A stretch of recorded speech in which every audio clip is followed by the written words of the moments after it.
Hello students, आज हमारे पास में जो टॉपिक है वो अपन सेकेंड यूनिट कर रहे थे और सेकेंड यूनिट में फाइंडिंग सीएफ के मेथड अपन कर चुके थे। आज जो देखेंगे अपन वो देखेंगे फाइंडिंग पर्टिकुलर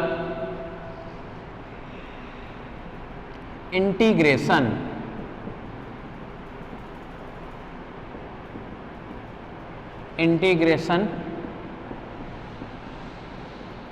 मेथड फर्स्ट। आज जो अपने पास में टॉपिक है उस टॉपिक का नाम है पर्टिकुलर इंटीग्रेशन अपन कैसे फाइंड करेंगे, तो उसके लिए है मेथड नंबर फर्स्ट। ठीक है, तो पीआई निकालने की अपन मेथड आज कर रहे हैं कि पर्टिकुलर इंटीग्रेशन कैसे निकालेंगे। सीएफ अपन निकाल लिए थे, फिर से बता देता हूँ एक बार कि जब अपन सीएफ निकाले थे तो उसके अंदर कुछ पुटिंग किए थे अपन। वो पुट क्या किए थे कि डी अपॉन में डी एक्स में रखे थे डी, फिर D square by D x square को इसको रखे थे अपन डी स्क्वायर। इन सभी वैल्यू को पुट कर दिए थे गिवन इक्वेशन में। फिर चेंज हो गया था वो डी के अंदर, फिर वाई को कॉमन ले लिए थे, फिर एक अपन लिए थे ऑक्सिलरी इक्वेशन सहायक समीकरण, जिसको अपन चेंज किए थे एम के अंदर। और m के अंदर चेंज करने के बाद में उसको फैक्टर करके m का मान निकाल लेते। और m का मान निकालने के बाद में फिर अपन देख रहे थे कि कितने मान आ रहे हैं m के, कितने मान आ रहे हैं, कितने डिफरेंस है, कितने डिफरेंट है वैल्यू, कितने सेम है, उसके लिए अलग अलग CF के फॉर्मूले थे हमारे पास में। अब हमारे पास में जो मेथड है वो फर्स्ट मेथड है पीआई निकालने के लिए कि इक्वल टू के बाद में, ध्यान से देखना इधर कि RHS की बात हो रही है आपके पास में, कि RHS के अंदर जो वैल्यू आएगी वो मान क्या आएगा वो देखना हमें कि QX बराबर, QX लिख देता हूँ, फॉर्म लिख देता हूँ एक बार कि अपने पास में जो फॉर्म रहेगी गिवन इक्वेशन की वो फॉर्म भी आपको पता ही है। उस फॉर्म के अकॉर्डिंग हमारे पास में मान आएंगे अलग अलग। ठीक है, फॉर्म क्या थी, dny by dxn dxn plus dn minus 1y upon में dxn minus 1 dn minus 2y upon में dxn माइनस 2 प्लस ये मिल जाएगा y में इक्वल्स टू qx।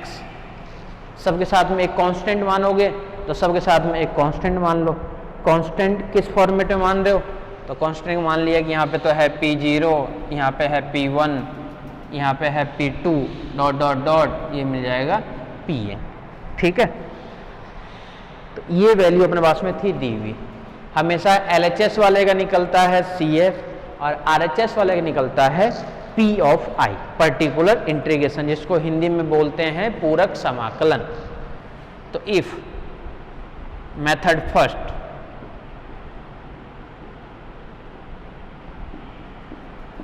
फर्स्ट क्या कहता है कि QX इक्वल टू e की पावर AX, यानी QX में इक्वल टू में e की पावर AX की जगह मान क्या आएगा हमारे पास में, यानी e की पावर, यानी इक्वल टू के बाद में जो मान आएगा ना वो क्या आएगा, e की पावर 2x, e की पावर 3x, e की पावर 4x, e की पावर 5x, यानी e की पावर AX फॉर्मेट में आएगा। ठीक है, तो e की पावर AX फॉर्मेट में आएगा, तो इसको हमें सॉल्व करना है। इसको सॉल्व कैसे करेंगे अपन, तो उसी का मेथड है, यानी अपन ये भी कह सकते हैं कि PI particular integration equals to, लिखेंगे उसको क्या अपन 1 अपॉन में FD और इधर रहेगा साथ में e की power A of x, 1 upon में FD और साथ में e की पावर A ऑफ x। ठीक है, FA D की जगह पुट करोगे क्या AX, क्या मिल जाएगा 1 अपॉन में FA और a की power AX। Since FA not equal to 0, first case. Second case बहुत ही आसान है कि 1 अपॉन में FD ले लो, यानी 1 अपॉन में जो D का फंक्शन है ना उसको नीचे भेज दो और e की power AX as it is. फिर x का जो भी गुणांक रहेगा वो पुट करना है d की जगह, x का जो भी गुणांक हो उसको पुट करना है आपको d की जगह, तो d की जगह पुट हो जाएगा क्या, x का गुणा। फिर केस देखना है कि जो नीचे वाला fa है वो 0 के बराबर नहीं होना चाहिए। सेकेंड, 1 में एफ डी और e की पावर ax, इसमें जब मेथड लगाओगे तो 1 में एफ ए और साथ में क्या है e की पावर ax, ये कंडीशन क्या है कि एफ ए इक्वल टू बन रहा हो 0। अगर नॉट इक्वल टू 0 बन रहा हो तो देन इट्स सॉल्यूशन, तब यही उसका हल होगा, तब यही उसका हल होगा। क्या नहीं बने तो, 0 नहीं बने तो, और अगर 0 बन जाता है देन फॉर्मूला लगेगा x की पावर r अपॉन में फैक्टोरियल r और e की पावर ax, जहां r क्या दिखाता है कि कितनी टर्म्स 0 हो रही है, r टर्म्स ऑफ 0, यानी r कितनी टर्म्स में 0 हो रही है वो आएगा r का मान। ठीक है, क्वेश्चन करोगे तब समझ में आ जाएगा कि r क्या लिखना चाह रहा है। मान लो कहीं भी आ जाए 1 में d प्लस 2 और ये आ जाए d प्लस 3 और ये आ जाए e की पावर माइनस का 3x, तो x का गुणा क्या -3 रखना है, तो -3 इसमें रखोगे, इसमें रखोगे, इसमें रखोगे तो ये मान करेगा 0, यानी एक टर्म्स 0 आ रही है, तो एक टर्म्स 0 आ रही है मतलब क्या होगा, r की जगह केवल एक आएगा, एक। अगर ये भी d प्लस 3 होता मान लो, तब दोनों टर्म्स 0 हो रही है, तो r की जगह क्या माना जाता, 2 और 2, तब r की जगह क्या माना जाता, 2 और 2, क्योंकि 2 टर्म्स 0 होगी उसमें।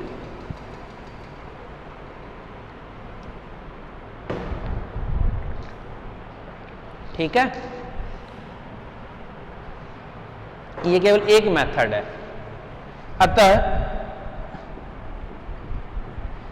संपूर्ण हल,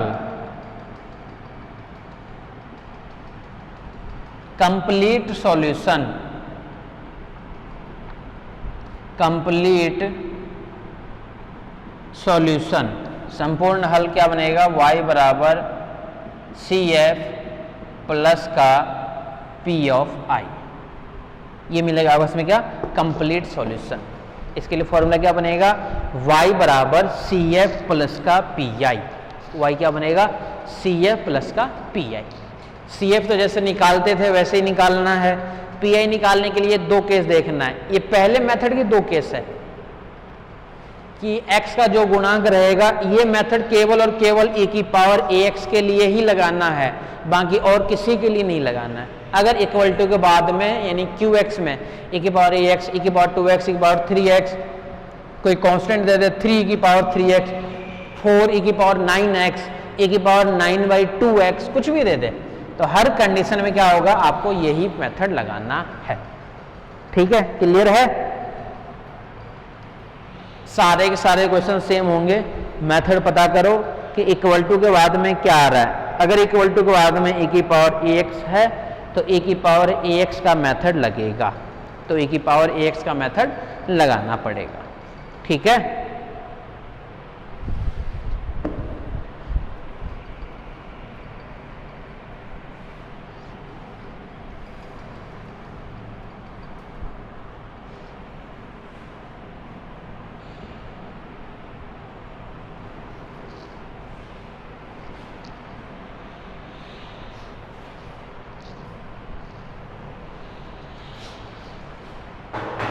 क्वेश्चन देखो, क्वेश्चन कैसे आते हैं आपके पास में।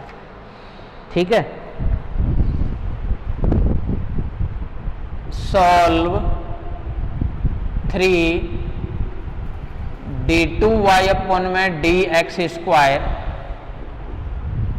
3d2y/dx square plus 2dy/dx plus का 2dy अपॉन में dx प्लस का y और इक्वल टू आर ए की पावर xy2 माइनस वाई है, sorry minus y equal to a की पावर xy2 और प्लस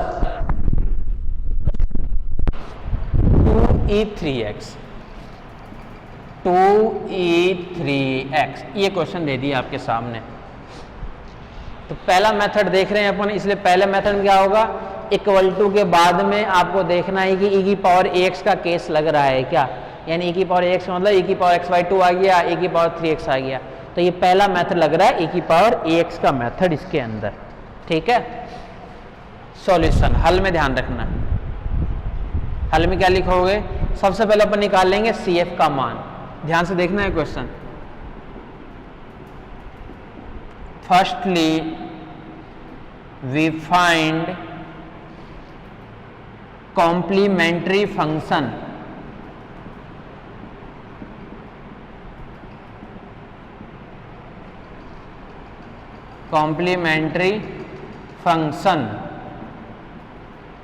यानी CF। सर्वप्रथम हम पूरक फलन का मान ज्ञात करते हैं। अतः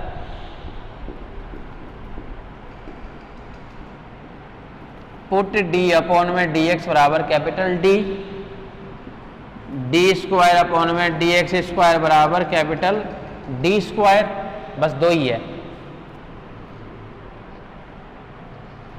क्या मिलेगा 3, ये मिलेगा d स्क्वायर y प्लस 2, ये क्या मिल जाएगा dy और माइनस का y इक्वल्स टू e की पावर x/2 प्लस 2e की पावर 3x। एक बार तो रहेगा एज इट इज, एक बार तो रहेगा आपके पास में एज इट इज।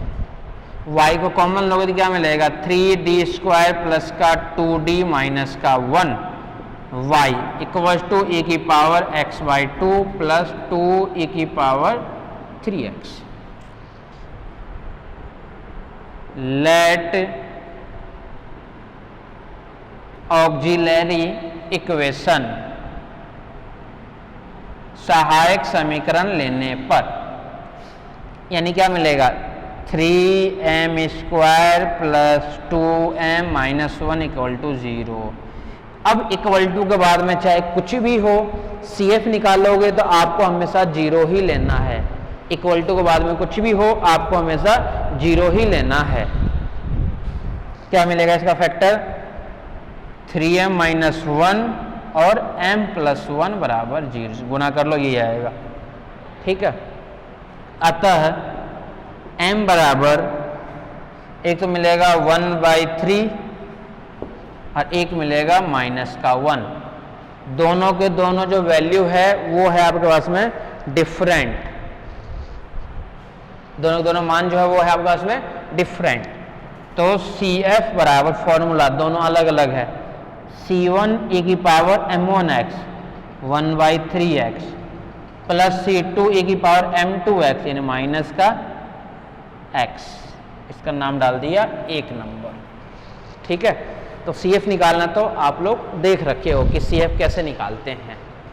अब बात करेंगे अपन PI निकालने की, कि PI कैसे निकालोगे इसके लिए। Now 10 we find particular integration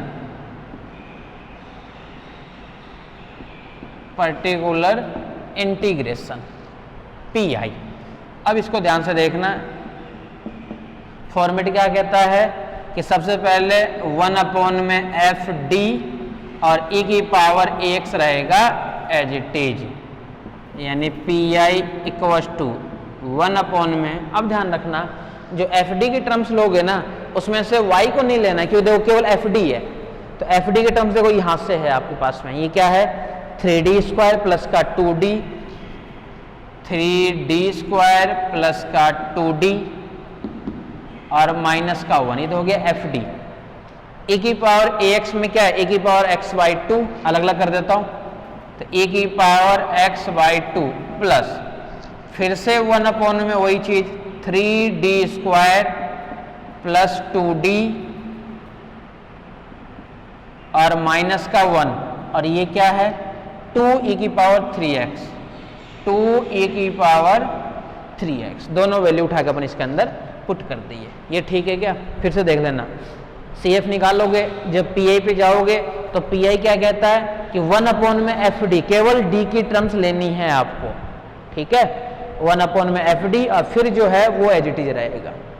अब क्या कहता है ये, D की जगह X का जो गुणांक है वो पुट करना है, यानी पुट जो अपने को करना है वो पुट क्या करना है, D बराबर A, यानी पहले वाले पार्ट में देखो क्या आएगा, PI बराबर 1 अपॉन में D की जगह 1/2, तो 3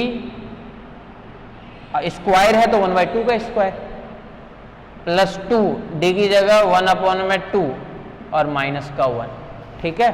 कई लोग क्या करते हैं, इसका फैक्टर भी लिख देते हैं, ये लिखो चाहे ये लिखो, 3D माइनस का 1 D प्लस का 1, एक ही चीज है दोनों के दोनों, और e की पावर x/2 रहेगा as it is, plus 2 1 upon में 3 रखना है, तो 3 इंटू 3 का स्क्वायर यानी 9, प्लस 3 इंटू 2 यानी 6, और माइनस का 1, ठीक है। और फिर साथ में e की power 3x as it is, और सॉल्व कर लो। 3/4 प्लस 1/4, तो 4 तो एलसीएम, 4/4 यानी 1, और ये -1 यानी 0। अब ये टर्म्स बना दिया आपके पास में 0 के लिए, अब जो ये टर्म्स बन रही है आपके पास में वो मान बन रहा है 0 के लिए। अब जब 0 के लिए मान बनेगा तो वैल्यू कुछ और दे होगा आपके पास में, 0 नहीं बन रहा शायद, 3/4 प्लस 1, 3/4 प्लस 1, तो 4, 3 प्लस 4, यानी जब -1 भी है, तो जब इसको सॉल्व करोगे पहले वाले को तो क्या मिलेगा, 4/3 e की पावर x/2, 4/3 e की पावर x/2, इसको सॉल्व कर लो प्लस माइनस, प्लस 27 और 6, 33 माइनस 1 32, तो 2 अपॉन में 32 यानी 16, यानी 1 अपॉन में 16 और e की पावर 3x, ये वैल्यू आएगी PI की, जिसका नाम डाल दिया 2 नंबर। ये है आपके पास में PI का मान। दूसरे का मान क्या है, 1 अपॉन में 16 और e की पावर 3x, ये ठीक है। CF तो ऐसे निकलेगा, PI में 1 अपॉन में FD करके इसका मान लिखना है आपको। तो हर क्वेश्चन एक जैसे करोगे, 2-4 क्वेश्चन करोगे ना, तब प्रैक्टिस होगी धीरे धीरे। तो PI का मान ये आ गया, इसका मतलब क्या हुआ, then complete solution, then complete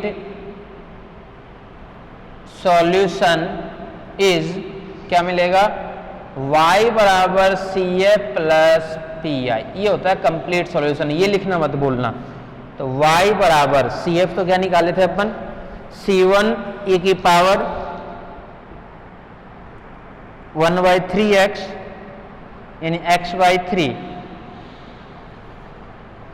plus C2 e की पावर -x, C2 e की power -x, CF plus PI, PI का मान क्या है, 4/3 e की पावर x/2 प्लस 1/16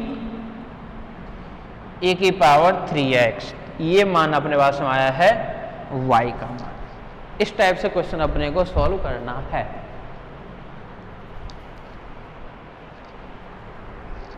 सारे के सारे क्वेश्चन इसी टाइप से हल होंगे। पहले सबसे पहले देख लो कौन सा मेथड लगेगा और उसके बाद में सॉल्यूशन स्टार्ट कर दो करना, ठीक है। एक ही मेथड अपन किए, p की पावर ax वाला।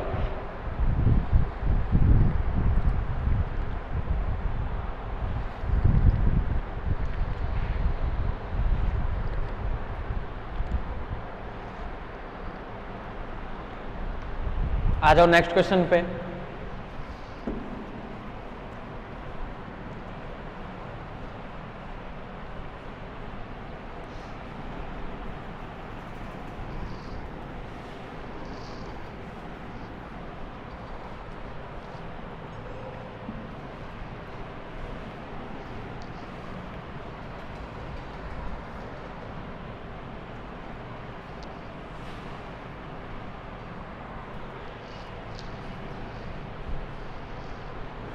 Solve d2y/dx²। नेक्स्ट क्वेश्चन देखो पूछ रखा है d2y अपॉन में dx² -3dy/dx माइनस का 3dy अपॉन में d of x plus 2y बराबर e की पावर x प्लस 2y बराबर e की पावर x। ये आपके सामने क्वेश्चन दिया हुआ है, ठीक है।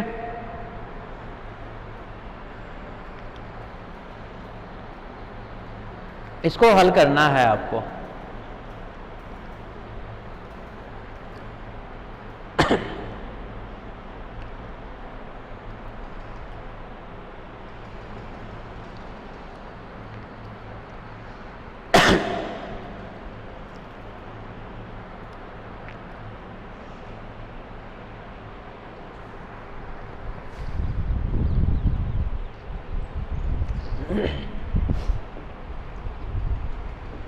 सर्वप्रथम हम पूरक फलन का मान ज्ञात करते हैं,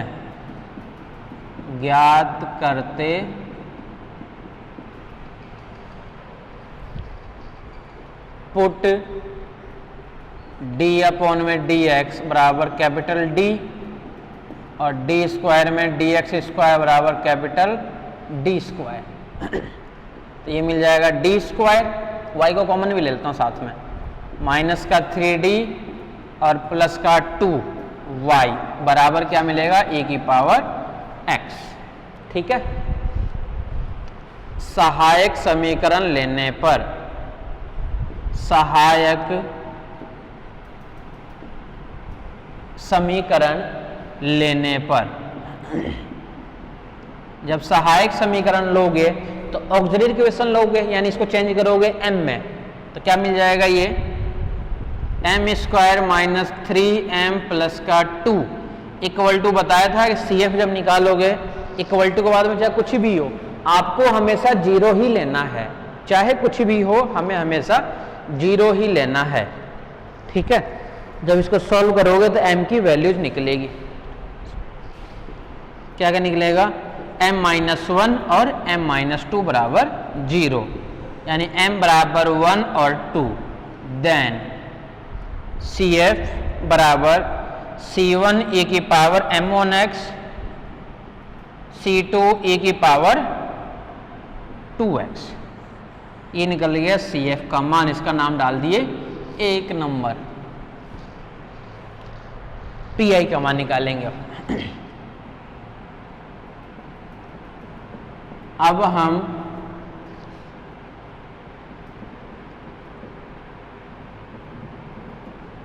विशिष्ट समाकलन का मान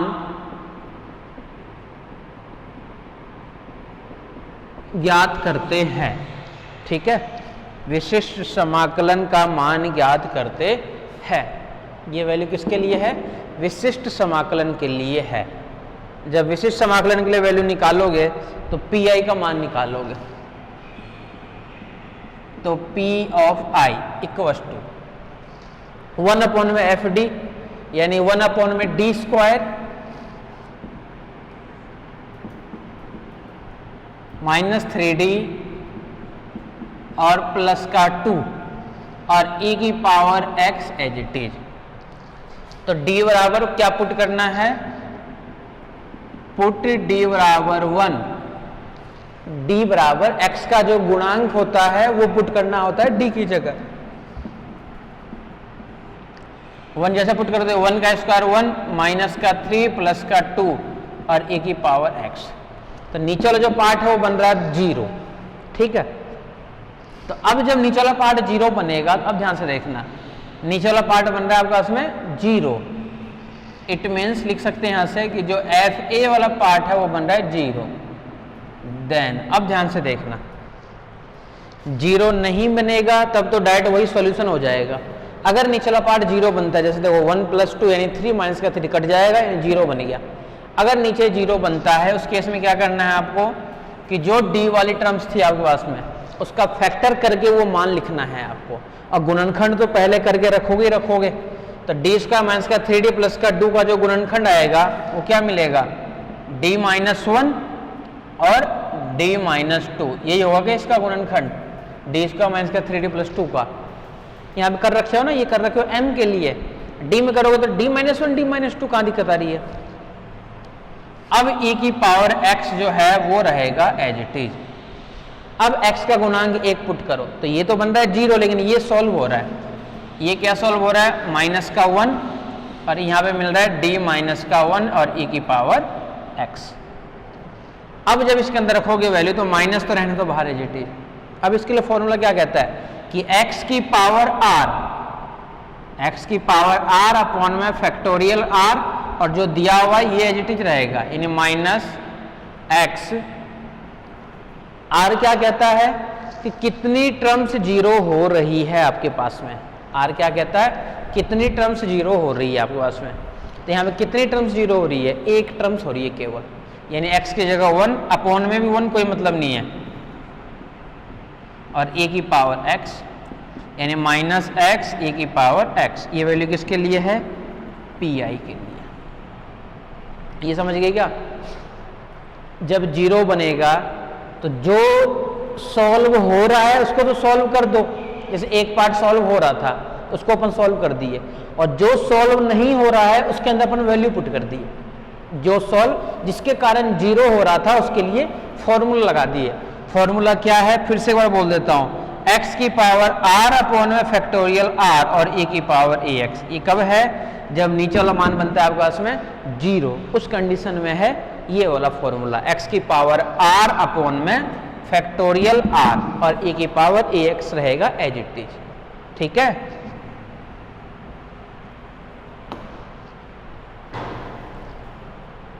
समीकरण 1 तथा समीकरण 2 से, समीकरण 1 तथा समीकरण 2 से संपूर्ण हल, कंप्लीट सॉल्यूशन,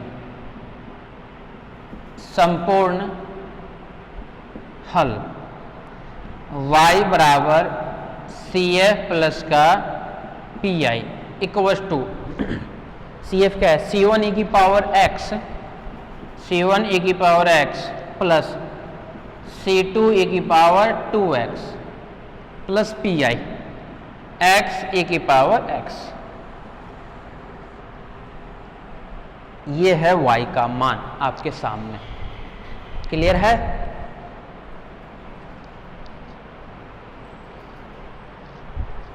तो इस टाइप से हमें सॉल्व करना है। सबसे पहले पहचानोगे कि किस मेथड से सॉल्व होगा, तो मेथड तो केवल एक ही अपन कर रहे हैं अभी, तो एक ही मेथड लगेगा इसके अंदर। ठीक है,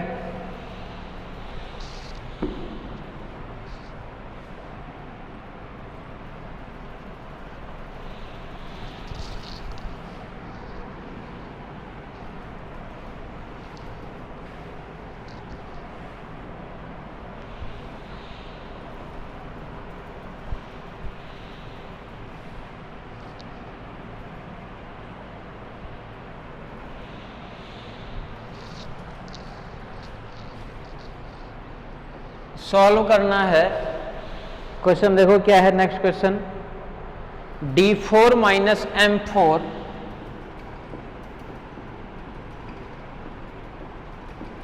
y equals to cos h mx, cos h को यानी cos हाइपरबोलिक साथ में mx।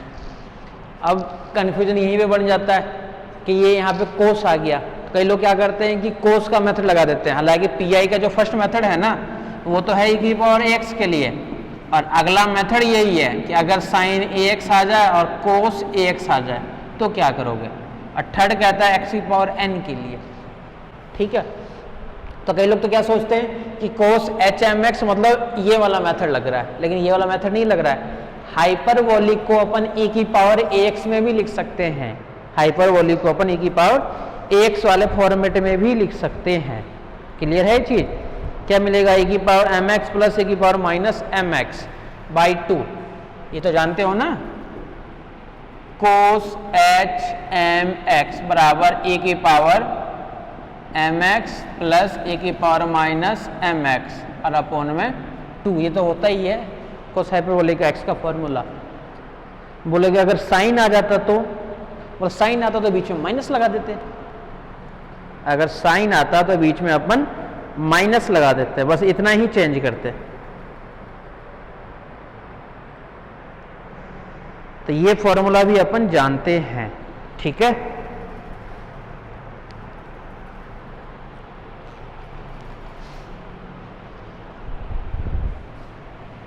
तो इसके अंदर भी जो मेथड है वो लगेगा, e की पावर ax वाला मेथड ही लगेगा इसके अंदर भी, ठीक है। आ जाओ सॉल्यूशन पे। Firstly we find complementary function,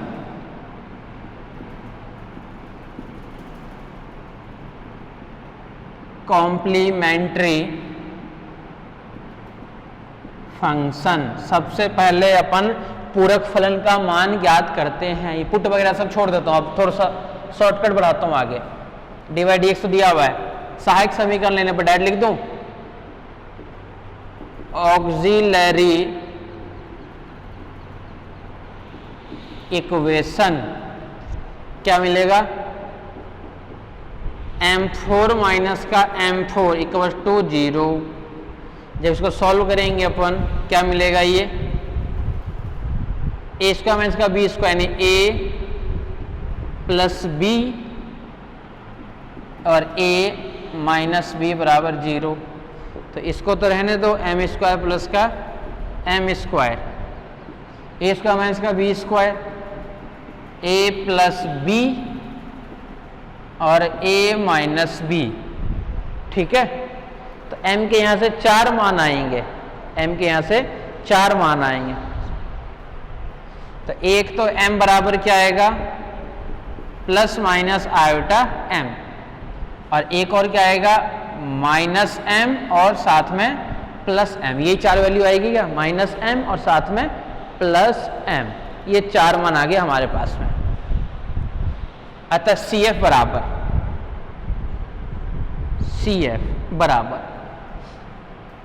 क्या लगेगा फॉर्मूला इसके लिए? पहले तो इन दोनों को लिख देता हूं अलग अलग, यानी C1 e की power mx plus minus m के लिए C2 e की पावर माइनस mx, ये अलग अलग है ना। इसके लिए रियल पार्ट है 0 यानी e की पावर ax 0, अंदर क्या बचेगा? C3 cos bx यानी mx plus C4 sin mx, ये निकल गया CF का मान। सब एक जैसे ही हैं। P of I equal to 1 upon में CF यानी 1 अपॉन में d स्क्वायर क्यों? d4 माइनस m4, साथ में क्या है? cos h m x। इसको और सॉल्व कर रहे हैं अपन, मान लो तो d4 इसको लिख सकते हैं क्या बंदे हो? क्या d स्क्वायर प्लस का m स्क्वायर, d प्लस का m और d माइनस का m। और cos h m x का फॉर्मूला 1 अपॉन में 2 तो निकाल दिया बाहर, क्या बनेगा? e की पावर mx प्लस e की पावर माइनस mx, ये लगा दिए इसके लिए फॉर्मूला। क्लियर है? कैलकुलेशन करना है, बस ये ध्यान रखना। पी आई इक्वल टू अलग अलग कर देते हैं, 1 अपॉन में 2 तो बाहर रहने दो एज इट इज, e की पावर mx के साथ में यानी 1 अपॉन में d square m square, d square plus m square, d plus m और डी माइनस एम, और साथ में रहेगा e की power m x plus 1 upon में d square plus M square d plus m और डी माइनस एम, और साथ में आ जाएगा e की power minus m x. Clear है? अलग अलग कर दिए, एक बार इसके नीचे भी ये, एक बार इसके नीचे भी ये, अब लगा देते हैं दोनों के लिए अलग अलग। 1 अपॉन में 2, डी की जगह पुट करना है m, फिर से वही चीज है, जो सॉल्व हो रहा है उसको तो सॉल्व कर दो, और जिसके कारण जीरो बन रहा है उसके लिए लगा दो फॉर्मूला। फॉर्मूला भी कौन सा? x की पावर r और फैक्टोरियल r। ठीक है, ये सॉल्व हो रहा है m square plus M square यानी 2m स्क्वायर, 1/2 है ही, एक और आ गया 2m स्क्वायर, इसको रखेंगे डी की जगह m प्लस एम, यानी फिर से क्या मिल जाएगा? गुणा में ही चल रहा है ये, m प्लस एम, यानी यहां से फिर से मिलेगा 2m, और इसके कारण जीरो बन रहा है d माइनस एम और e की power m x plus 1 upon में 2, इसमें रखो माइनस m की जगह माइनस m, तो माइनस m का square plus m square plus m square, फिर से वही चीज है गुणा 2m स्क्वायर गुणा minus m plus m 0, minus m और माइनस m, माइनस का 2m, तो माइनस का 2m। ठीक है, और एक टर्म्स और क्या बच गया? माइनस का 2m, और एक जीरो बच रहा है किसके कारण? यानी 1 अपॉन में d प्लस m और e की पावर माइनस एम एक्स।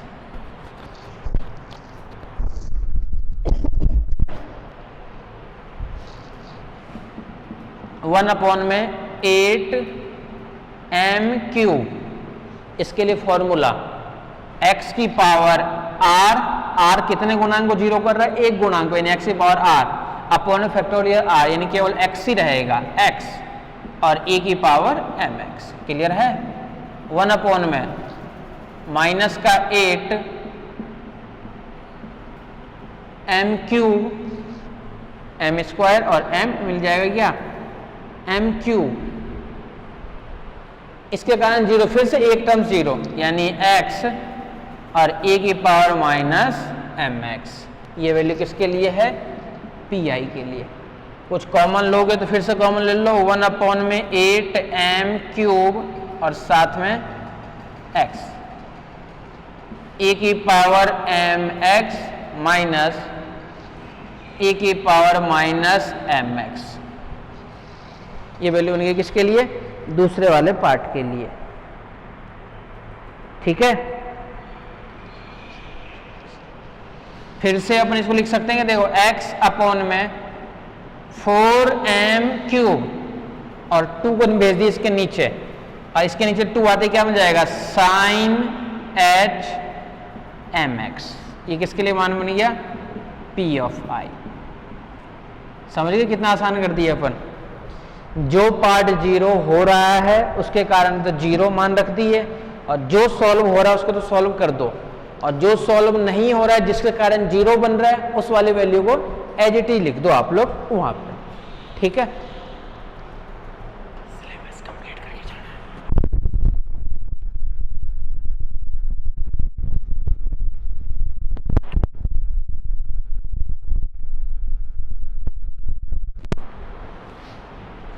ठीक है, तो ये तो हो गया CF का मान, और ये हो गया PI का मान। Then complete solution, then complete solution y बराबर CF प्लस का PI, ये आगे किसका मान? y का मान। काम कुछ नहीं है, वही काम है जो अपन पहले किए थे यूनिट नंबर फर्स्ट में। करने का तरीका बस आपको पता होनी चाहिए, यानी y बराबर CF C1 e की पावर mx, C1 e की power mx plus C2 e की power minus mx plus C3 cos mx plus C4 sin mx plus PI x upon में 4m³ और यहाँ से साइन एच एम एक्स, ये complete value किसके लिए मिल गया आपके पास में, y के लिए। तो इस टाइप से क्वेश्चन हल करने हैं हमें। तो सबसे पहले CF निकालना है और CF निकालने के बाद में फिर देखना है कि जो PI निकालेंगे अपन वो किस वाले मेथड से निकालेंगे। फर्स्ट मेथड कर रहे हैं अपन e⁴ax, तो फर्स्ट वाला मेथड ही लगेगा। ध्यान क्या रखना है कि कई बार कंफ्यूज करने के लिए ये बात दे देता है cos HMX दे दे, sin HMX दे दे, तो भी e⁴ax का ही मेथड है ये, ठीक है।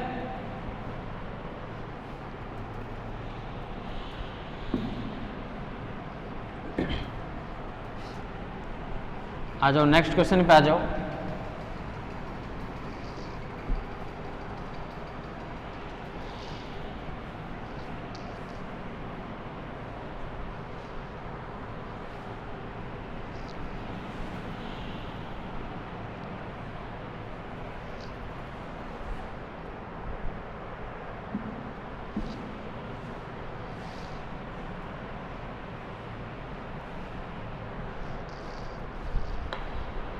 नेक्स्ट क्वेश्चन देखो क्या है, if d2x by dt square, if d2x upon में dt square plus g by b x minus a plus g upon में b x minus a equals to 0। आगे कंडीशन क्या दे रखा है, ए बी और जी धन संख्याएं हैं, ए बी जी धन संख्याएं हैं, then prove that a b are धन संख्याएं, पॉजिटिव नंबर।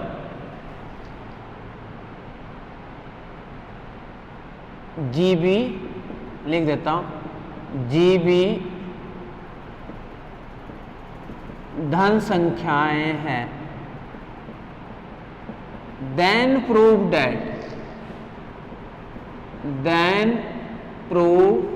that, तो सिद्ध कीजिए कि, सिद्ध क्या करना है, x बराबर a plus a dash minus a, x बराबर a plus a dash minus a dash minus का a cos root g by b, cos root g by b साथ में टी, ठीक है, रूट के अंदर जी बाई बी और साथ में टी, और ए डैश बराबर एक्स बराबर है ए डैश, ये मैं लिख देता हूं एक्स बराबर है ए डैश। कई लोग तो क्वेश्चन को देखते ही कंफ्यूजन हो जाता है कि क्या दे रहा है क्वेश्चन, इतना लेंथी क्वेश्चन दे रहा है, x माइनस ए बी, बोला है सबसे आसान, जो प्रूफ दे रखा है ना आपको, प्रूफ भी पहले दे दिया आपको, बस आपको सॉल्व करना है। अब सॉल्व करने में मेथड कौन सा लगेगा तो वो बस आपको देखना है। अभी तो केवल एक मेथड कर रहे हैं, और ए की पावर ax का मेथड कर रहे हैं अपन सबसे पहले, तो केवल अपन एक ही मेथड जानते हैं यहाँ से कि बस एक ही मेथड लगा सकते हैं, ठीक है। चले आगे, आ जाओ, देखो अच्छे से देखो,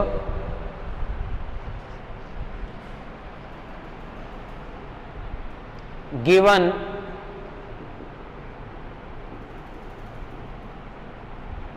equation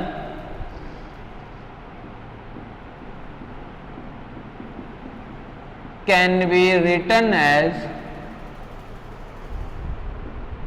D square x upon में d t square plus g upon में बी और एक्स एक्स रहेगा तो ये एक्स को कॉमन लेंगे, ये जब इससे गुणा होगा उसको मैं उधर भेज देता हूं, यानी जी ए अपॉन में बी, इसको उधर भेज दिए, ठीक है।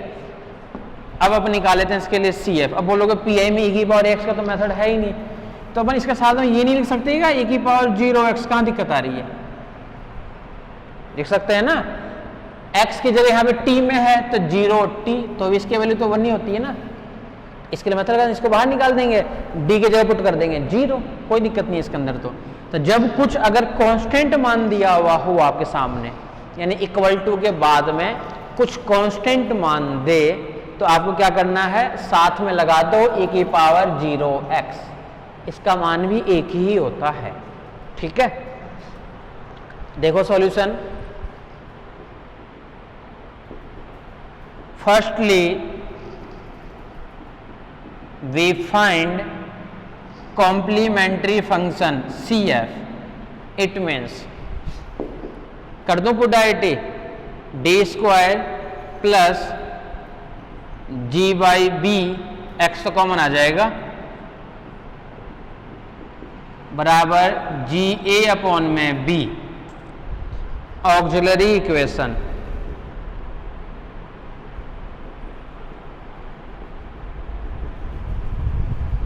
ऑक्सिलरी इक्वेशन क्या मिल जाएगा, ये m² plus g/b equals to 0। तो m बराबर, m का मान क्या क्या आएगा आपके पास में, plus minus root g/b, root g/b, और साथ में एक मान और आएगा आयोटा, साथ में एक मान और आएगा आयोटा। तो CF बराबर C1 कोस रूट g/b, x लेते थे लेकिन अब इसमें किस में लेंगे अपन, t में लेंगे, तो वो कंफ्यूज मत होना, t में है ना, तो t प्लस सेकेंड वाली वैल्यू लिखेंगे अपन कि सेकेंड वाला मान क्या है, वो देखो C2 सेकेंड वाला पार्ट, t हो गया ये तो, प्लस C2 कोस रूट g/b, फिर से t। तो ये मान किसके लिए है, दूसरे वाले पार्ट के लिए। ठीक है, अब थर्ड वाला पार्ट देखो कि थर्ड वाला पार्ट क्या है, थर्ड वाला पार्ट देखो क्या है,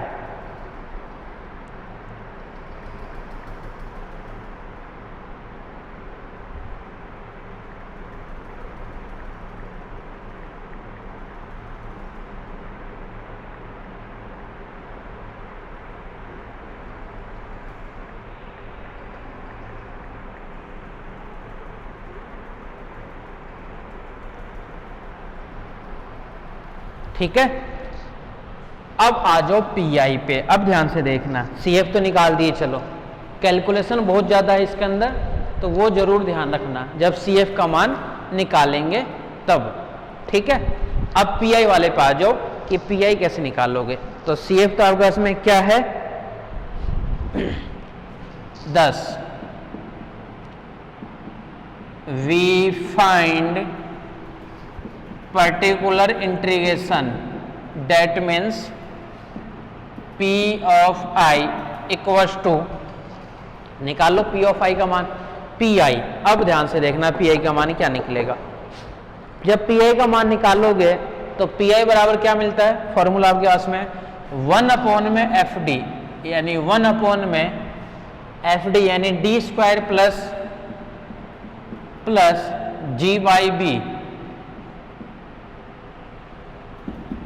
ठीक है, इधर देखो GA/B और e की पावर 0t, क्योंकि x में है e की पावर 0t, तो d स्क्वायर g/b रखना है, बस ये ध्यान रखना है। इसको अपन ये भी लिख सकते हैं क्या, ये तो कांस्टेंट है GA/ में b, 1 में d की जगह ये रखना है, तो 0 प्लस g/b। ठीक है, b चला जाएगा ऊपर, इसको पूरे को अपन क्या लिखेंगे, पूरा मान कट कटा करके क्या जाएगा, GA/ में b, b/ में g बराबर ये आ गया a। इसका मान क्या आ गया, पी आई का मान a। अतः संपूर्ण हल कंप्लीट सॉल्यूशन, कंप्लीट सॉल्यूशन निकालोगे तो वैल्यू लोगे किसके लिए? फर्स्ट वाले मान के लिए। ठीक है, तो क्या बनेगा? y बराबर CF प्लस PI। CF का मान क्या है? C1 कोस रूट G/BT प्लस C2, अच्छा सॉरी, C1 कोस और एक साइन में आता है, सॉरी इसको सही कर लेना, साइन में आता है, कोस में नहीं रहता, ये रहता है साइन में, कोस और sine. C2 sine root G/BT plus PI यानी प्लस का A, यही वैल्यू है क्या? देखो ये A plus cos root G/BT, cos root G/BT, A minus A साथ में T, फॉर्मूला बस चेंज कर रखा है, मान वही है, तो वो दोनों के दोनों जो मान है वो समान ही है। ठीक है, बताया था ना कि CF के अलग अलग फॉर्मूले होते हैं, कुछ भी फॉर्मूला काम में ले सकते हो आप लोग, तो मैं ले रहा हूं ये वाला फॉर्मूला, ये उसको मर्ज करके वो वाला फॉर्मूला काम में ले रहा है। ठीक है,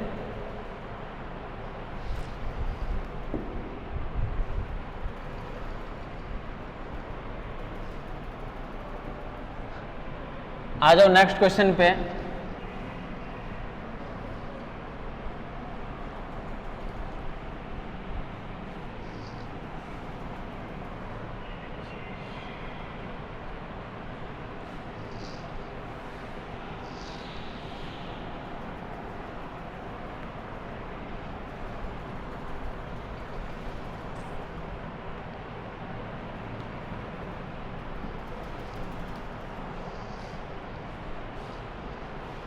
सॉल्व d3y अपॉन में dx3 और प्लस 3d2y/dx², 3d2y अपॉन में dx², फिर प्लस 3dy/dx, 3dy अपॉन में dx प्लस y और इक्वल टू है e की पावर माइनस x। आपको पता हो तो ये क्वेश्चन अपन किए थे, लेकिन केवल अपन निकाले थे CF इस वाले मान के लिए, अपन केवल निकाले थे इसके लिए CF का मान, कि CF का मान क्या आएगा आपके पास में। ठीक है, सबसे पहले CF निकालेंगे। Firstly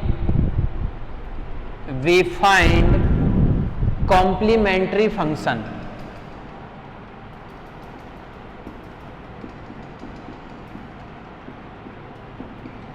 complementary function, it means क्या मिल जाएगा? ये d³ plus 3d² 3d plus का 1 y इक्वल्स टू e की पावर माइनस x। ठीक है, अब क्या कहता है ये कि जब ऑक्सिलरी इक्वेशन लोगे, सहायक समीकरण लेने पर, सहायक समीकरण लेने पर ऑक्सिलरी इक्वेशन, तो ये मिल जाएगा m³ plus 3m² plus 3m plus 1 equals to, चाहे कुछ भी हो हमें हमेशा 0 ही लेना है। सहायक समीकरण में इक्वल टू के बाद में हमें हमेशा 0 ही लेना है, चाहे इक्वल टू के बाद में कुछ भी मान हो। ठीक है, हमें क्या लेना है? 0 लेना है। आ जाओ, जब 0 लोगे तो इसका मान निकालोगे, तो m इसके अंदर सॉल्व करोगे आप लोग, m² कॉमन ले लेंगे, यहां से मिलेगा m plus 3 plus m² common ले लिए तो एम स्क्वायर कॉमन लेते हैं, एम प्लस 3, ठीक है।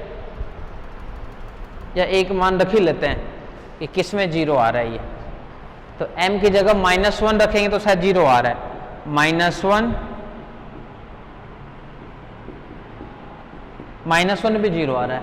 तो m की जगह जब -1 लेंगे तो m बराबर 1 उसका एक फैक्टर होगा, यानी m + 1 3 बार लिखना है, फिर से m + 1 और m + 1, ठीक है।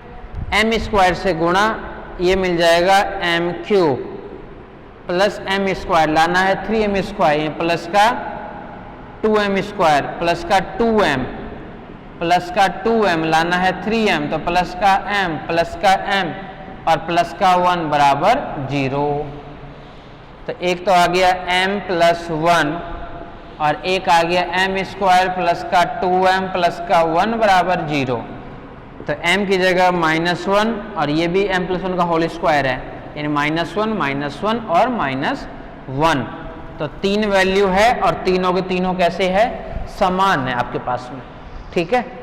इसका मतलब क्या हुआ कि CF बराबर, ये कर रखे थे क्वेश्चन अपन, CF निकाल रखे थे आपको पता हो तो CF बराबर C1 + C2x + C3x स्क्वायर, बाहर e⁻⁻x, ठीक है। अब PI पे चलो, ये तो हो गया CF के लिए, PI 10,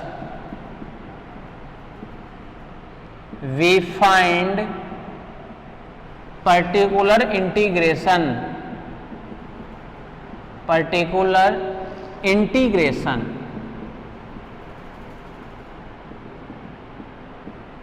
जब इंटीग्रेशन पे जाओगे तो वैल्यू निकालोगे PI के लिए, तो P of I equals to 1 में -1 लिख देता हूं इसको ऐसे, D + 1 फिर से क्या है D² + 2D, यानी इसको भी अपन लिखना चाहें तो क्या मिलेगा D + 1 का होल स्क्वायर और साथ में e⁻⁻x एज इट इज, यानी आपको पुट करना है D की जगह -1। अच्छा क्वेश्चन बन गया, देखो इधर, ये मत सोचना कि कई बार तो ये पूरा मान लिखता है, कई बार फैक्टर क्या लिखता है, कुछ भी लिख दो, चाहे ये पूरा मान रखो ना, इसके अंदर रखो तो भी 0 बनेगा ये। तो जब 0 बनेगा तब उसका फैक्टर रखना है आपको। इसके अंदर जब रखोगे, इसको चलो एक स्टेप और कर देता हूं मैं कि D + 1 का होल क्यूब और e⁻⁻x इक्वल टू -1 + 1 0, कितनी टर्म 0 हो रही है, 3 पावर है, यानी 3 बार 0 हो रही है। तो 3 बार 0 से क्या हुआ कि x की पावर r यानी x की पावर 3 अपॉन में फैक्टोरियल r यानी फैक्टोरियल 3, और जो दिया हुआ है वो रहता है एज इट इज, यानी x की पावर 3 और फैक्टोरियल 3 अपन बचपन में पढ़ते आए थे, 3 × 2 × 1 यानी 6 और e⁻⁻x। तो ये निकल गया आपके पास में P ऑफ I का मान x³ अपॉन में 6 और e⁻⁻x, ठीक है। देन कंप्लीट सॉल्यूशन,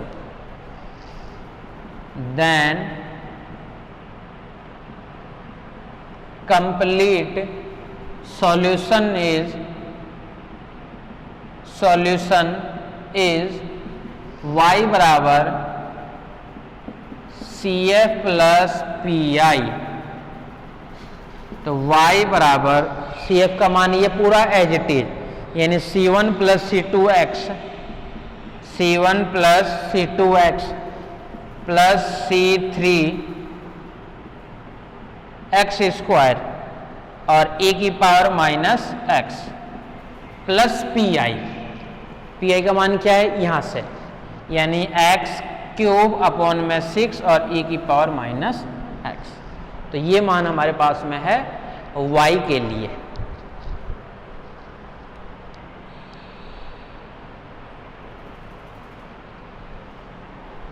ठीक है, तो ये वैल्यू किसके लिए हमारे पास में है, y के लिए।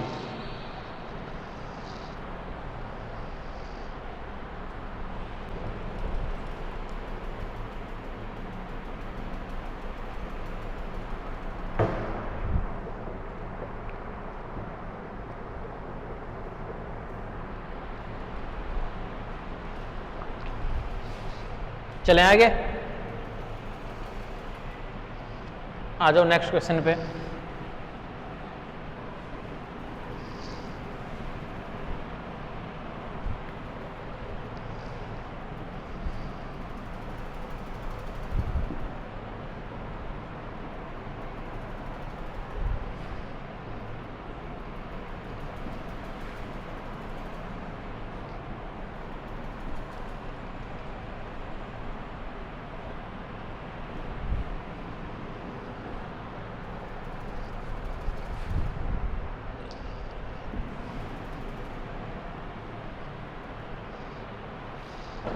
आ जाओ नेक्स्ट क्वेश्चन पे।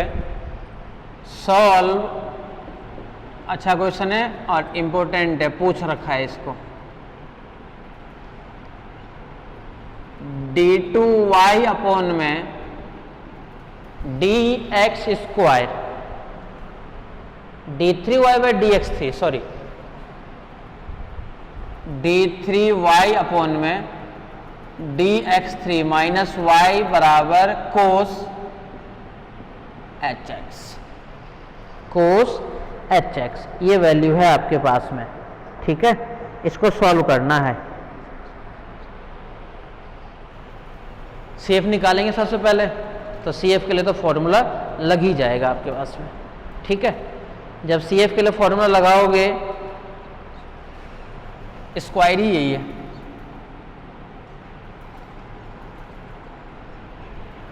फॉर्मूला लगाओ सबसे पहले CF के लिए, ठीक है। आ जाओ, देखो इधर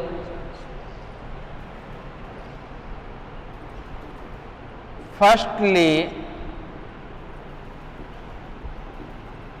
वी फाइंड, सर्वप्रथम हम पूरक फलन का मान ज्ञात करते हैं। तो firstly we find complementary function, it means क्या मिलेगा, ये एक और लिख देता हूं, d में यानी डी स्क्वायर माइनस का 1 y बराबर कोस hx को भी अपन जानते हैं a की पावर x प्लस a की पावर माइनस x अपॉन में 2, ये होता है फॉर्मूला। किसके लिए? कोस hx के लिए फॉर्मूला यही होता है, ठीक है।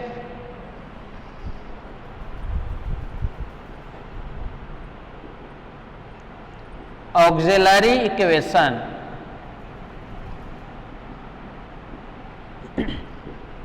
m स्क्वायर माइनस 1 बराबर 0, तो m बराबर प्लस माइनस 1, तो m बराबर प्लस माइनस 1। CA बराबर C1 e की power x plus C2 e की पावर माइनस x, ये मान किसके लिए है? CF के लिए। तो CF का मान क्या निकल गया आपके पास में? C1 e की power x plus C2 e की पावर माइनस x, ठीक है। अब आ जाओ और नीचे आ जाओ। 10 we find particular integration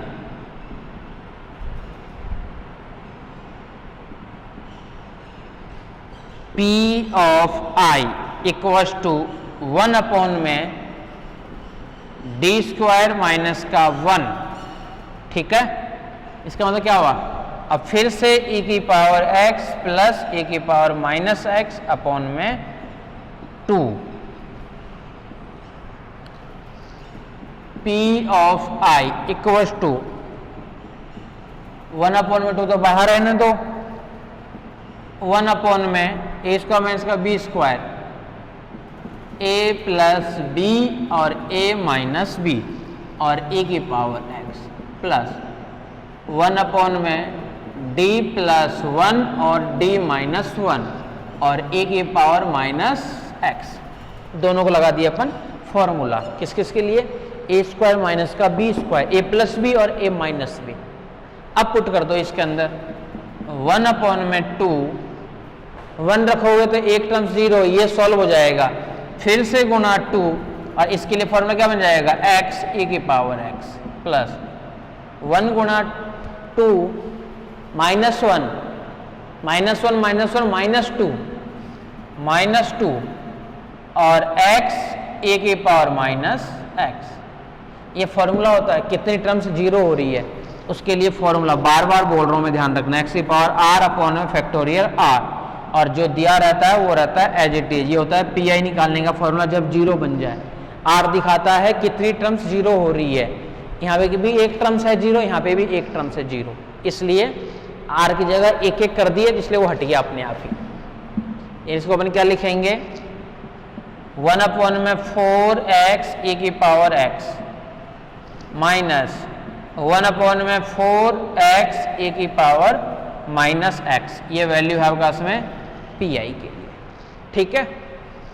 then complete solution, then complete solution, संपूर्ण हल, y बराबर CF प्लस का P ऑफ y, ये तो होता है हर में फॉर्मूला। तो y बराबर CF होगा इसमें ये है C1 e की power x plus C2 e की power -x plus 1/4x common e की पावर x माइनस e की पावर -x। फिर से वही चीज है, e की पावर x प्लस वो मिलके क्या बन जाएगा, साइन चेंज कर दूं क्या, यानी इसको 4 की जगह तो कर देता हूं 2 और इसकी जगह क्या लिख देता हूं साइन hx। ये आ गया आपके पास किसका मान, y के लिए। क्लियर है।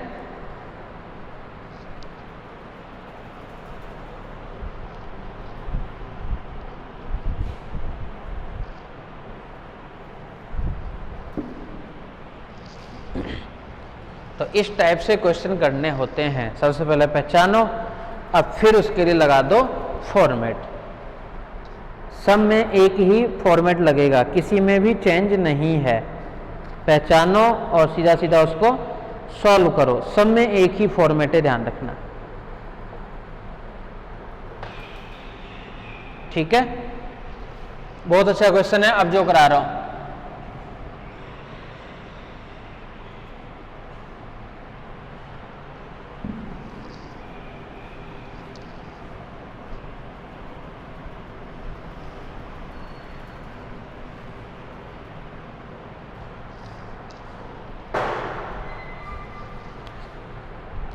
क्वेश्चन देखो, नेक्स्ट क्वेश्चन क्या है,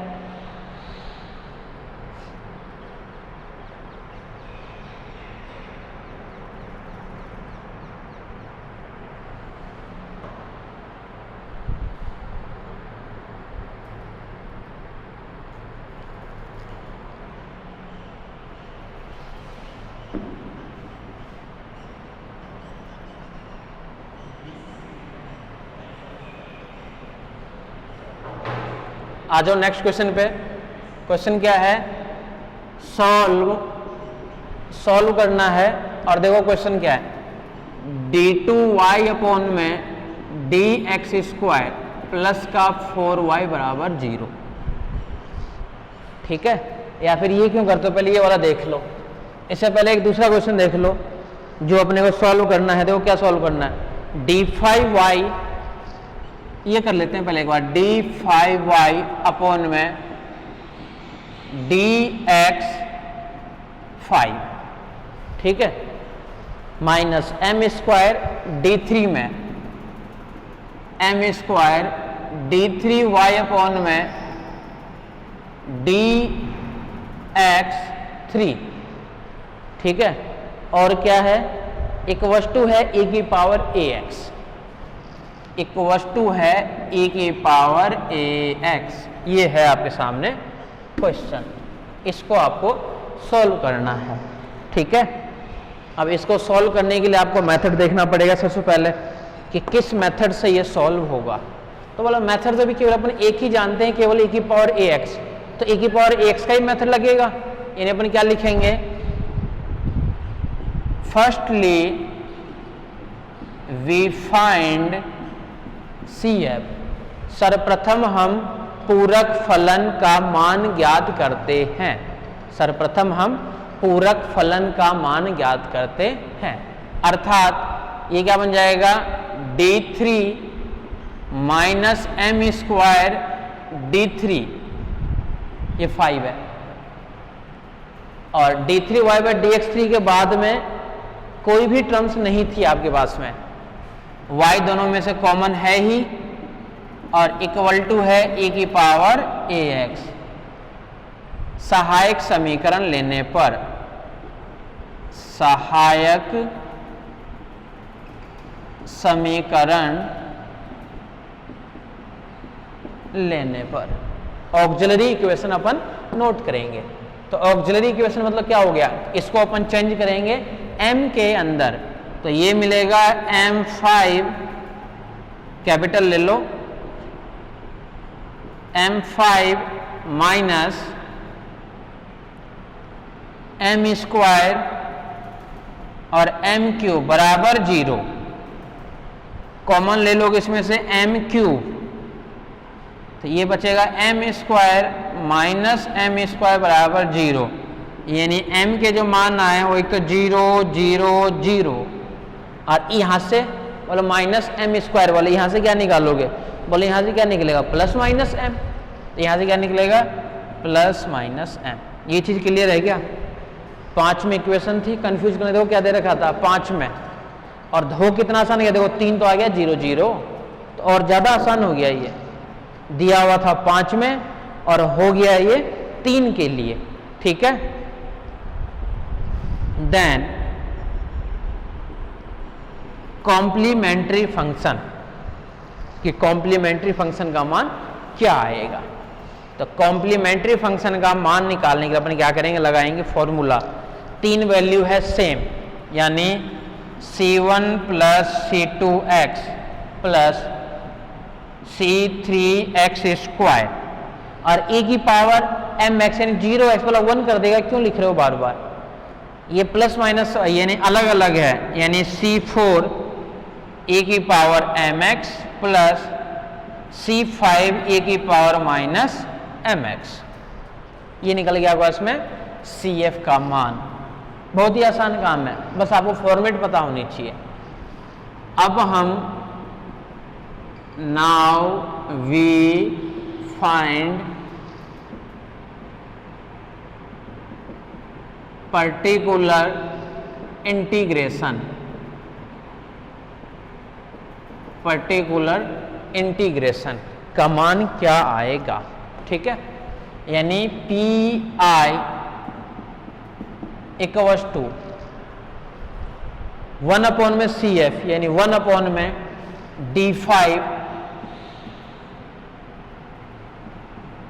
d5 minus m square d cube और e की पावर ax, ये पुट करना है हमें किसकी जगह, d की जगह, ये हमें पुट करना है d की जगह। जैसे ही पुट करोगे इसके अंदर तो देखो वैल्यू क्या क्या आ जाएगी, 1 अपॉन में a पुट करना है, a जैसे पुट करोगे इसके अंदर क्या मिल जाएगा, a की पावर 5, तो a की पावर 5, तो a की पावर 3 तो ले लिया कॉमन, यहां से मिलेगा a square minus m square, क्या रख दिए, e की पावर ax पुट कर दिए। तो ये सॉल्यूशन आ गया, पी आई का मान आपका उसमें 1 अपॉन में a क्यूब और a स्क्वायर माइनस का m स्क्वायर, ये है आपका उसमें मान। क्लियर है।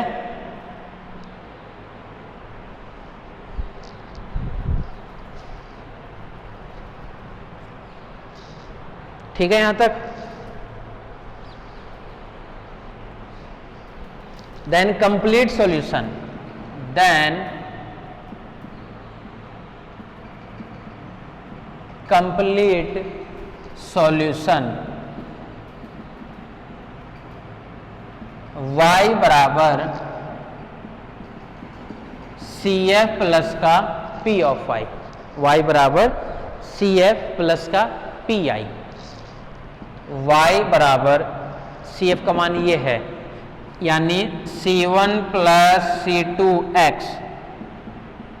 Plus C3x square plus C4 e की पावर mx C5 e की power minus mx plus 1 upon में a cube a square minus m square e की पावर ax।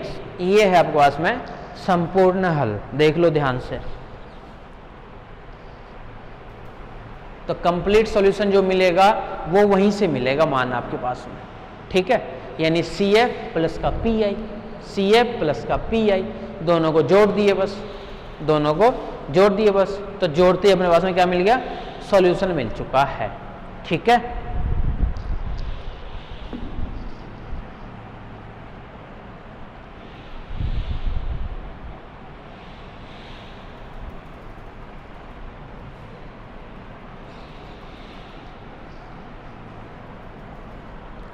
सारे क्वेश्चन एक जैसे हैं, कोई भी क्वेश्चन अलग नहीं है।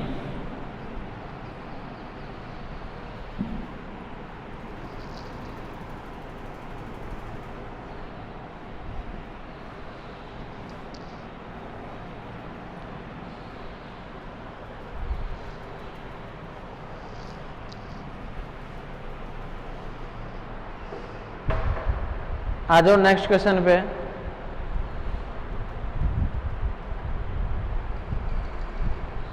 d2y by D x square solve,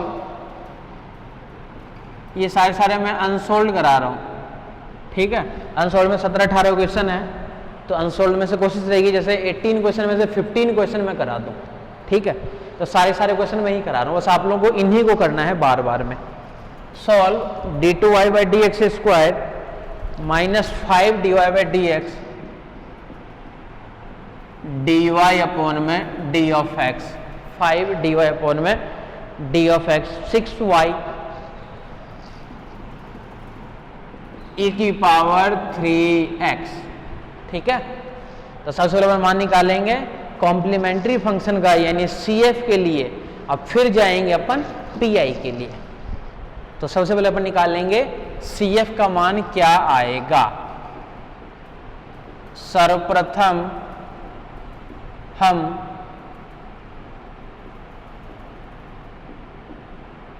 पूरक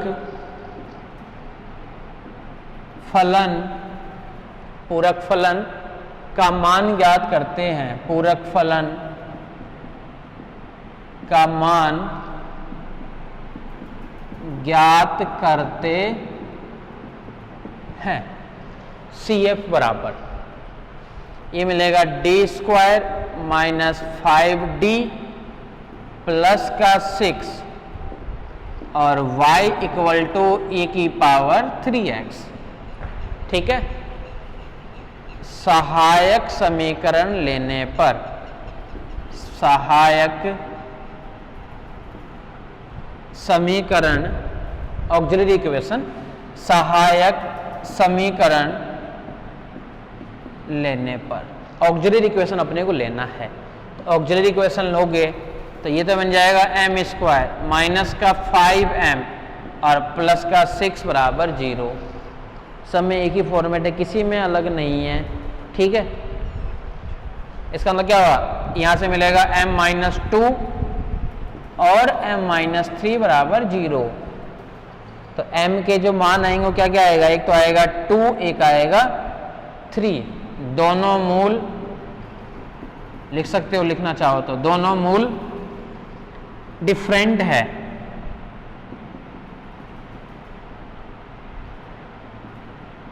डिफरेंट है। अतः CF बराबर C1 e की power 2x plus C2 e की पावर 3x, ये मान है CF के लिए। अब हम किसका निकालेंगे मान, पर्टिकुलर इंटीग्रेशन यानी विशिष्ट समाकलन, विशिष्ट समाकलन का मान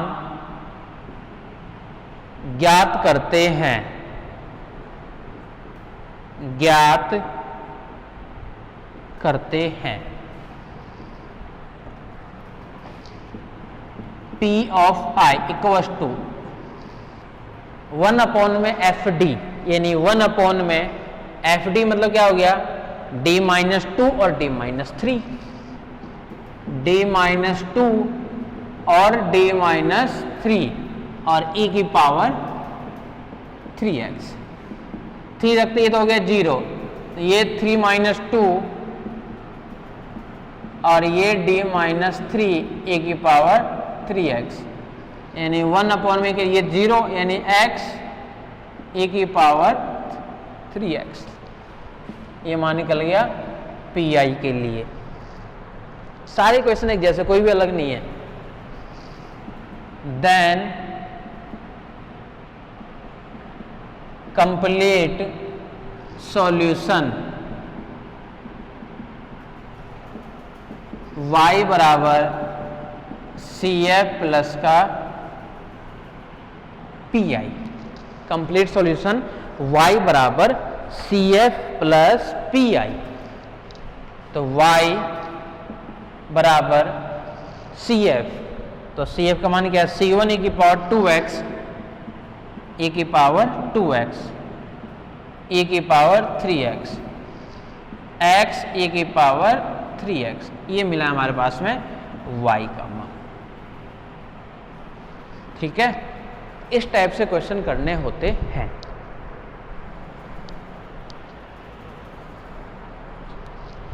सारे के सारे क्वेश्चन एक जैसे हैं। CF निकाल लो, CF के लिए सहायक समीकरण निकाल लो और देन जाओ किस पे, PI पे, पर्टिकुलर इंटीग्रेशन पे। ठीक है, आ जाओ नेक्स्ट क्वेश्चन पे आ जाओ।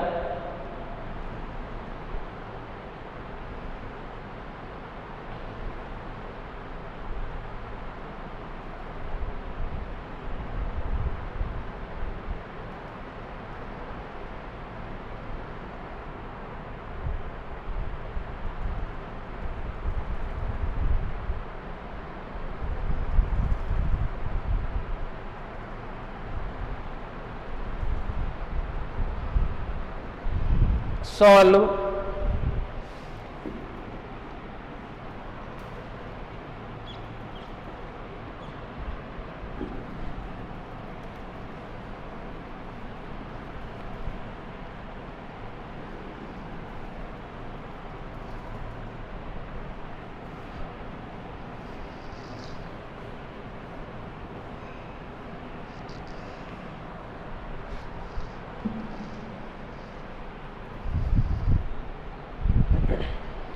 देखो क्वेश्चन क्या है, D square plus 4d, D square plus का 4d माइनस का 12y, माइनस का 12y बराबर a की पावर 3x। ये क्वेश्चन दे दिया आपके सामने। अच्छा क्वेश्चन है, पूछ भी रखा है एक दो बार, हल करना है हमें। तो सबसे पहले अपने को निकालना है पूरक फलन का मान ज्ञात करना है। तो firstly we find complementary function,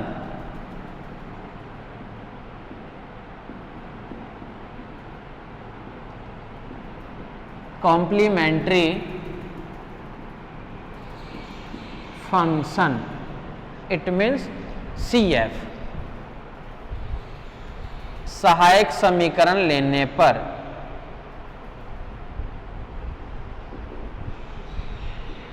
auxiliary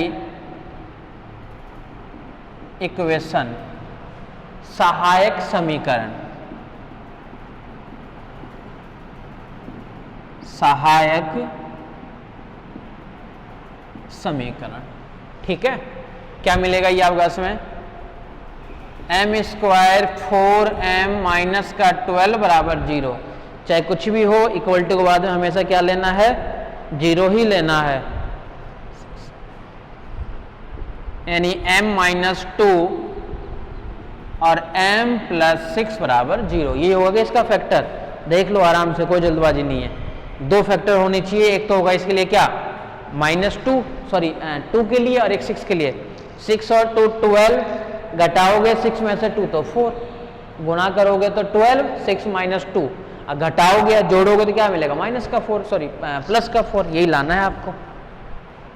तो m बराबर एक तो मिल गया 2 और एक मिल गया -6, देन ठीक है, देन CF दोनों वैल्यू है डिफरेंट, तो CF बराबर क्या मिल गया, C1 e की पावर m1x, C2 e की power -6x। Thus we find particular integration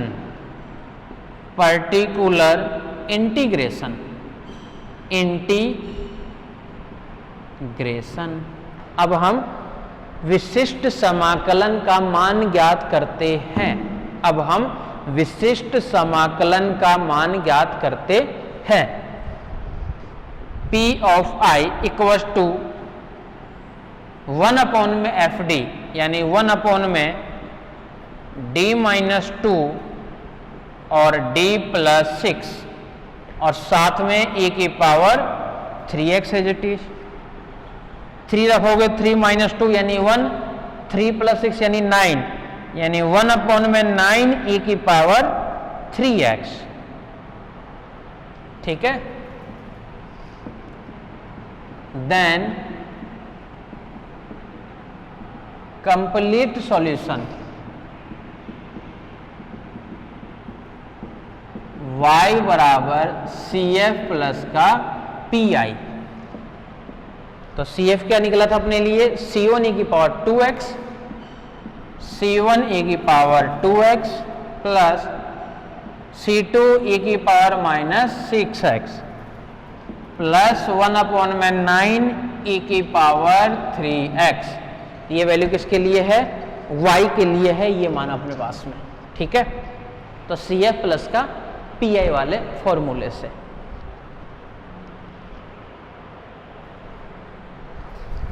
सारे के सारे क्वेश्चन एक जैसे हैं, कोई भी क्वेश्चन अलग है तो बताओ आप मेरे को, सब में देखना है और बस उसको सॉल्व करना है, पहचानो और फिर से उसको सॉल्व कर दो, ठीक है। और देख लो एक दो,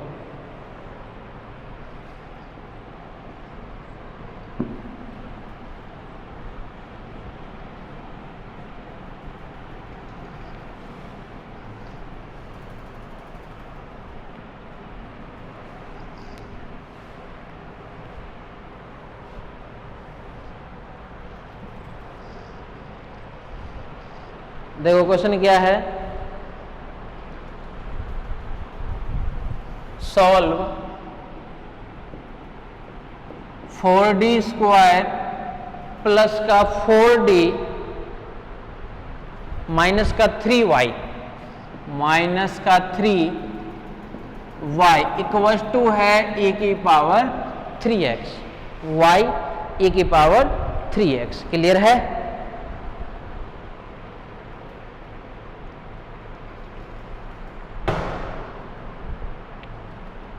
अब इसको ध्यान से देखना,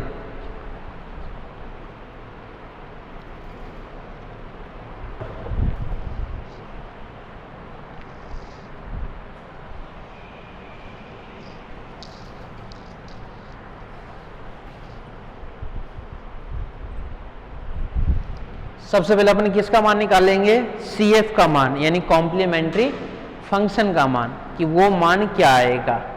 फिर उसके बाद में जाएंगे PI पे, कि PI का मान क्या आएगा, ठीक है।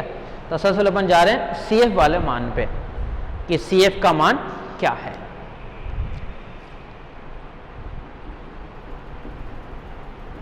Firstly we find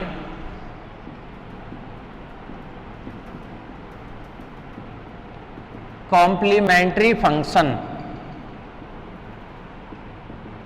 complementary function क्या मिल जाएगा, 4 डी स्क्वायर, चलो और लिख दो 4d माइनस का 3 y बराबर a की पावर 3x। सहायक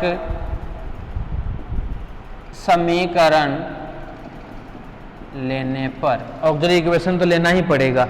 अब कौन सा समीकरण ले रहे हैं अपन? Auxiliary equation.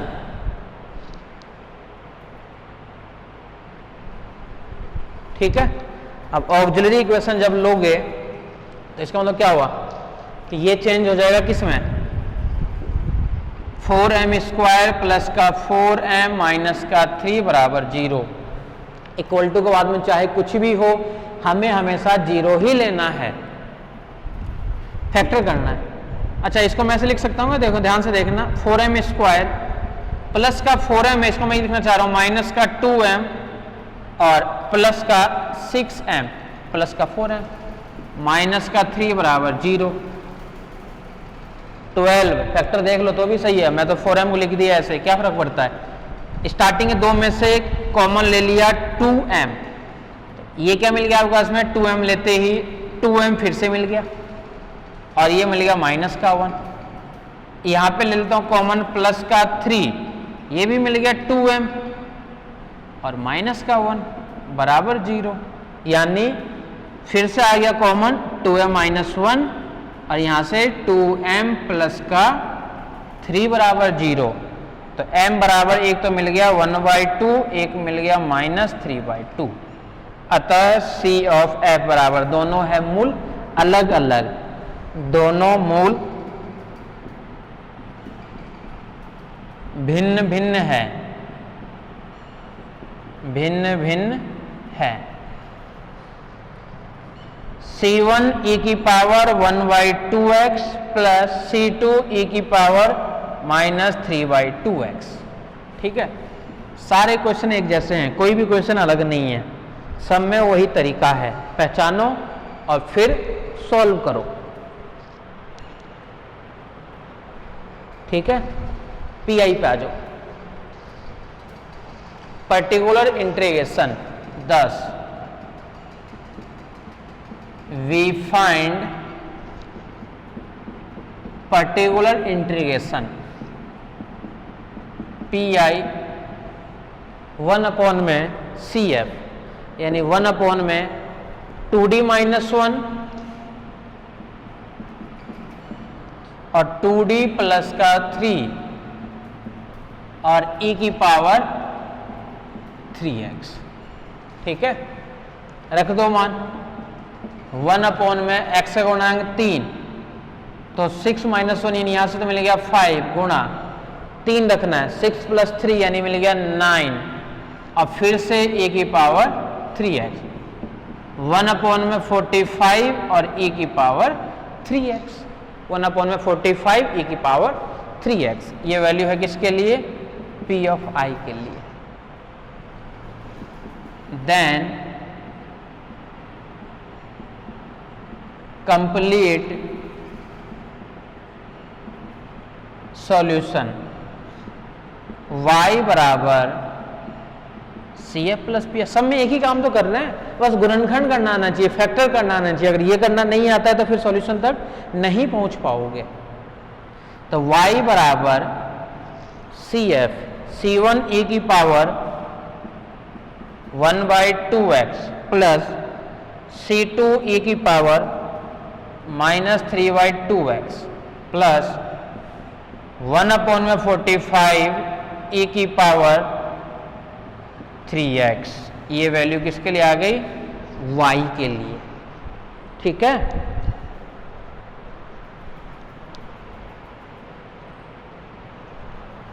ये वैल्यू किसके लिए आ गई? y के लिए।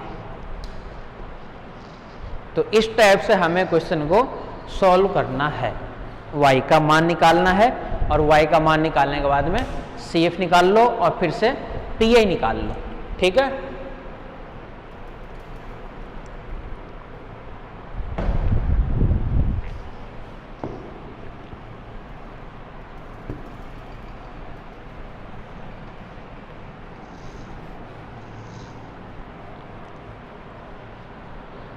और इसके कुछ क्वेश्चन देखेंगे, वो देखेंगे नेक्स्ट क्लास में। ठीक है।